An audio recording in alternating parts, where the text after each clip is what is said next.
ବାର୍ଦ୍ଧକ୍ୟ ଭତ୍ତା ଏମିତି ଏକ ଭତ୍ତା ଯାହାକି ମଧୁଆ ପେନ୍ସନ୍ ଛୁଆଁରେ ତୁଳନା ରହିଛି। ଯଦି ଆପଣମାନେ ମଧୁଆ ପେନ୍ସନ୍ ଛୁଆଁରେ ଆବେଦନ କରିଛନ୍ତି ତ ଆଜିର ଅପଡେଟ୍ଟି ସେହି ମଧୁଆ ପେନ୍ସନ୍ ଛୁଆଁକୁ ନେଇ ରହିଛି। ତ ଏହି ମଧୁଆ ପେନ୍ସନ୍ ଛୁଆଁରେ ଆପଣମାନେ ଜାଣିଥିବେ ଆନ୍ଧ୍ରାରେ 4,000 ଟଙ୍କା ଲେଖାଏଁ ଆଜି ବି ଦେଉଛନ୍ତି ସରକାର, ପୁଣି ବଢ଼େଇ ବୋଲି କହିଛନ୍ତି 6,000 ଟଙ୍କା।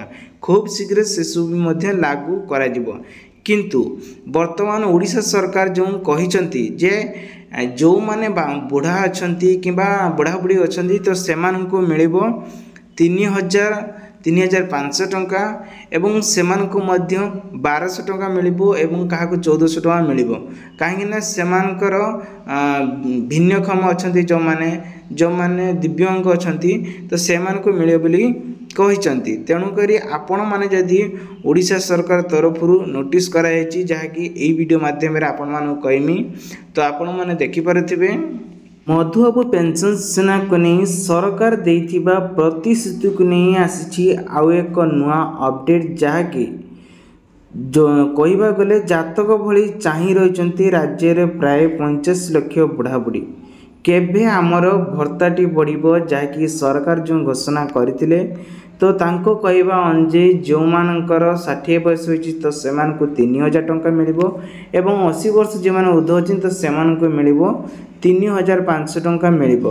ଆଉ ଯେଉଁମାନଙ୍କର ବୟସ ଟୋଟାଲ୍ ଧରିନିଅନ୍ତୁ ଦିବ୍ୟାଙ୍ଗ ଅଛନ୍ତି ତ ସେମାନଙ୍କୁ 1,000 ଟଙ୍କା ପର୍ଯ୍ୟନ୍ତ ବି ସହାୟତା ମିଳିବ ଏବଂ ହୁଇଲ୍ ଚେୟାର ମଧ୍ୟ ମିଳିବ କହିଥିଲେ, ଯାହାକି ପ୍ରତିଶ୍ରୁତି ଅନୁଯାୟୀ ଏବେ ବି ସେ କହିଛନ୍ତି 85 ଲକ୍ଷରୁ ବୁଢ଼ାବୁଢ଼ୀମାନେ ଏବେ ଅନେଇଛନ୍ତି ଯେ ଆମକୁ ଟଙ୍କା ମିଳିବ କି ନାହିଁ। ଯାହା ଅପଡେଟ୍ ବର୍ତ୍ତମାନ ଏବେ ଆପଣମାନେ ଦେଖିପାରୁଥିବେ, ଯାହାକି ମହଙ୍ଗା ମାଡ଼ରେ କଲବଲ ଜୀବନ ଚାହିଁ ବସିଛନ୍ତି 85 ଲକ୍ଷ ହିତକାରୀ।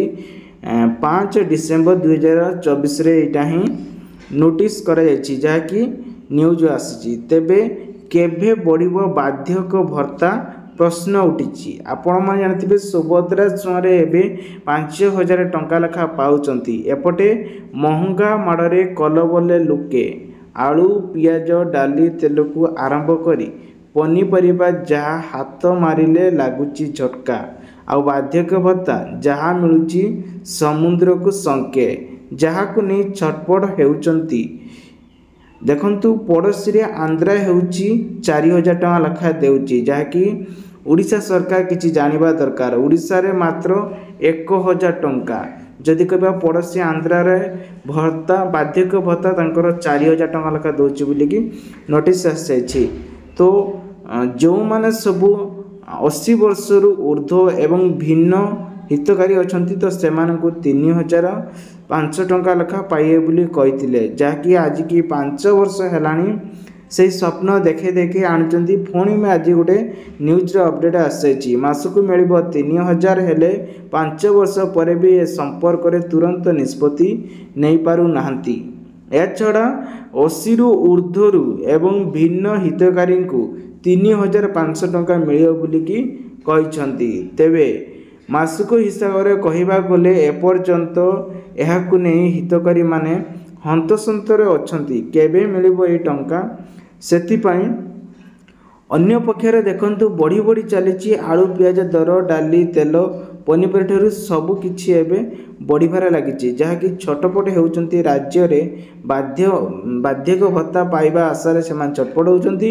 ଏପଟେ ସରକାର ବଢ଼େଇ ଚାଲିଛନ୍ତି ପନିପରିବା ଠାରୁ ଏବଂ ଲକ୍ଷ ଲକ୍ଷ ବୁଢ଼ାବୁଢ଼ୀମାନେ ଆଶାରେ ହିଁ ରଖିଦେଇଛନ୍ତି କେବେ ଆମକୁ ସରକାର ହିଁ ବଢ଼େଇବେ, ମଧୁବାବୁ ପେନ୍ସନ୍ ଛୁଆଁରେ ଆମେ ପାଇବା ଟଙ୍କା। ଦେଖନ୍ତୁ ବାର୍ଦ୍ଧକ୍ୟ ଭତ୍ତା ନିୟମ ଅନୁଯାୟୀ 1/1987 ଭିନ୍ନ ଏବଂ ବିଭିନ୍ନ ଯେଉଁମାନେ ସେ ନିୟମ ଅନୁଯାୟୀ 1988 ମସିହା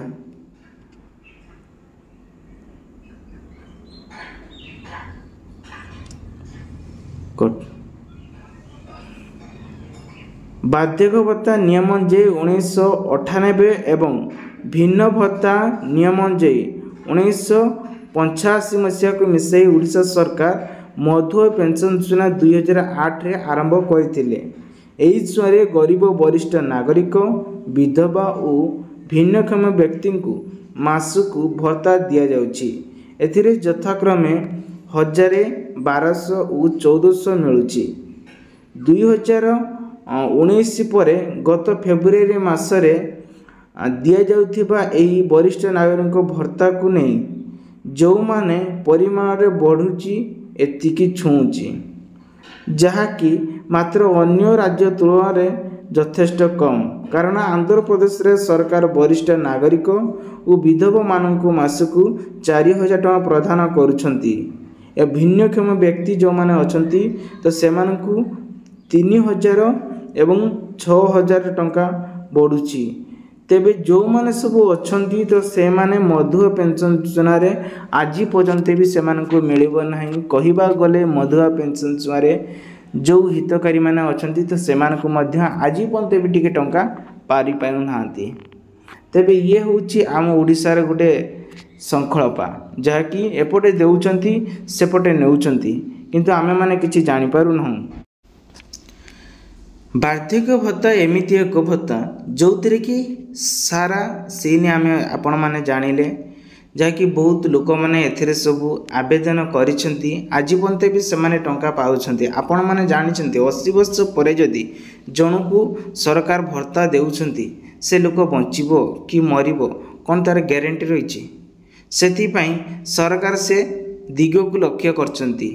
ଯେମିତିକି ଆଜିର ଡେଟ୍ରେ ବି ପୁଅମାନେ ହିଁ ତାଙ୍କ ବାପା ମାଆଙ୍କୁ ହଇରାଣ କରୁଛନ୍ତି କିମ୍ବା ଖାଇବା ପିଇବାରେ ବି ଅବହେଳା ରହୁଛି।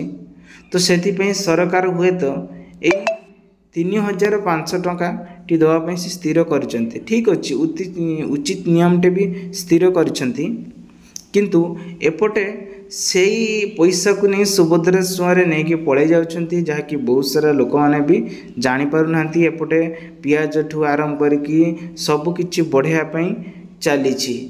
ତେବେ ଆମେ ଯଦି ସୁଭଦ୍ରା ଯୋଜନାରେ ଆମେ ଯଦି ଚାହିଁବା ନେବା ପାଇଁ, ତାହେଲେ ସିଏ କାହିଁକି ଚାହିଁବେନି ଯେ ମୁଁ ପିଆଜ କିମ୍ବା ରାସନ ଠାରୁ ମୁଁ ନ ନେବି ବୋଲି। ତେଣୁକରି ସରକାର ସବୁବେଳେ ନିଜର ଫାଇଦା ହିଁ ଲକ୍ଷ୍ୟ ରଖିଥାଏ। ଆପଣ ମଧ୍ୟ ଧ୍ୟାନ ଦେଇକି ଦେଖିବେ କ'ଣ ହେଉଛି କ'ଣ ନାହିଁ। ଦେଖନ୍ତୁ, ଜଣେ ଦିବ୍ୟାଙ୍ଗ ପାଖରେ ଯଦି ନା ଗୋଟେ ହ୍ୱିଲ୍ ଚେୟାର ମିଳିବ, ତାଙ୍କୁ ବୀମା ମିଳିବ ଏବଂ ଇନ୍ସୁରାନ୍ସ ମଧ୍ୟ ମିଳିବ। ସେହିପରି ଆପଣ ଯଦି ଜୀବନ ବୀମା କରିଛନ୍ତି ଗୋଟେ ସାଧାରଣ ଲୋକ, ସିଏ ତାଙ୍କର ଯଦି କିଛି ହୁଏ ମିନିମମ୍ ତାଙ୍କୁ 50,000 ଟଙ୍କା ପର୍ଯ୍ୟନ୍ତ ସହାୟତା ମିଳିବ। କାହିଁକି କହୁନାହାନ୍ତି ନା, ଇ-ଶ୍ରମ କାର୍ଡ଼ ଯଦି ଆପଣଙ୍କ ପାଖରେ ଅଛି, ଏଠି ଆପଣମାନଙ୍କ ଖାତାକୁ 1000 ଟଙ୍କା ଆସିବ, ପେନ୍ସନ୍ ଆସିବ 5000 ଟଙ୍କା, 2 ଲକ୍ଷ ଟଙ୍କା ପର୍ଯ୍ୟନ୍ତ ଆପଣଙ୍କର ସ୍ୱାସ୍ଥ୍ୟ କାର୍ଡ଼ ସେବାର। ଏବଂ ଯଦି ମରିଯାଉଛନ୍ତି କିମ୍ବା ଦିବ୍ୟାଙ୍ଗ ହେଇଯାଉଛନ୍ତି ସେ କ୍ଷେତ୍ରରେ ଆପଣମାନଙ୍କୁ ମିଳିବ କେତେ ଟଙ୍କା? ଦେଖନ୍ତୁ, ଆପଣମାନଙ୍କୁ 1.5 ଲକ୍ଷ ଟଙ୍କା ପର୍ଯ୍ୟନ୍ତ ଯୋଗାଇ ଦେଉଛନ୍ତି। ଆପଣ ଭଲ ଭାବରେ ଯାଉଛନ୍ତି, ପୁଣି ଏବେ ସେସବୁ ଜିନିଷ ବଢ଼ିବ। ଏହି ତୁଳନାରେ ଆପଣମାନଙ୍କ ଗୋଟିଏ ରିକ୍ୱେଷ୍ଟ, ଆପଣ ଯଦି ଇ-ଶ୍ରମ କାର୍ଡ଼ ବି କରିନାହାନ୍ତି ତୁରନ୍ତ ଆପଣ ବି କରିଦିଅନ୍ତୁ। ଯାହାର ଅପଡ଼େଟ୍ ଆପଣଙ୍କ ସାମ୍ନାରେ ଅଛି, ଆପଣମାନେ ଖୁବ୍ ଶୀଘ୍ର ଆଗକୁ ଆଉ ଗୋଟେ ନୂଆ ଅପଡ଼େଟ୍ ପାଇବେ। ସେଥିପାଇଁ ଆପଣମାନଙ୍କୁ ଅନୁରୋଧ, ଯଦି ଏଇଭଳି ନୂଆ ନୂଆ ସବୁ ଭିଡ଼ିଓ ଦେଖିବା ପାଇଁ ଚାହୁଁଛନ୍ତି, ଆପଣମାନେ ଆମ ଚ୍ୟାନେଲଟି ସବସ୍କ୍ରାଇବ୍ କରି ରଖନ୍ତୁ। ପାଖରେ ଥିବା ବେଲ୍ ଆଇକନ୍ ସହ ଅଲ୍ ବଟନ୍ ପ୍ରେସ୍ କରିନିଅନ୍ତୁ।